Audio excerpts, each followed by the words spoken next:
ما فكرناش بقى السؤال الاحلى بقى، هما ليه موجودين الاتنين اصلا؟ مش تعزميني على قهوة؟ يلا تعالي، يلا ده انا عندي قهوه حلوه قوي. ماشي نشربها، بس بعد ما اسألك السؤال. بغيظك اخد بق. قولي. ايه الفرق بين الريتش والامبريشن؟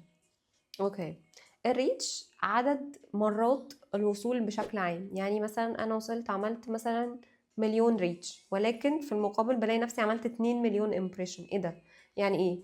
الامبريشن عدد الوصول للشخص، فانا لو عملت مليون ريتش و2 مليون امبريشن ده معناه ان انا وصلت لكل شخص مرتين. فهمتي؟ فالريتش عدد الوصول، اما الامبريشن عدد مرات الوصول للشخص الواحد. طب انهي اهم؟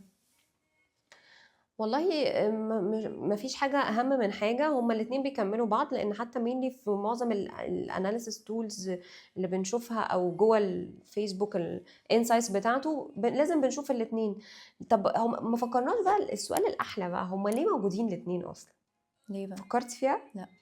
عشان احنا مش بتلاحظي كده في رمضان لما بيبقى فيه اعلانات بتظهر لك الاعلان مره واثنين وثلاثه في كل فاصل وكده؟ فكره الامبريشن ان انا بزن على الكلاينت، الاعلان بتاعي بيظهر للكلاينت اكتر من مره، عشان كل مره هو بيشوفه هو بيعدي بمرحله معينه جوه الفانل.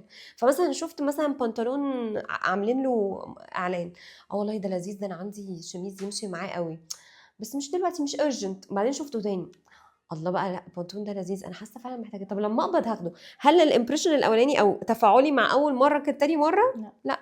طب تالت مره بقى انا قبضت بقى، لا خلاص انا هعمل الاوردر، فانا عديت في الفانل. ففكره الامبريشن او تكرار الاد للناس انه بيعديه بالفانل عشان يوصل لمرحله الاكشن اللي هو البيع. احنا بنعمل اوردر قبل ما نقبض. ايه؟ احنا بنعمل الاوردر قبل ما نقبض اصلا اه. مش هقبضكوا تاني.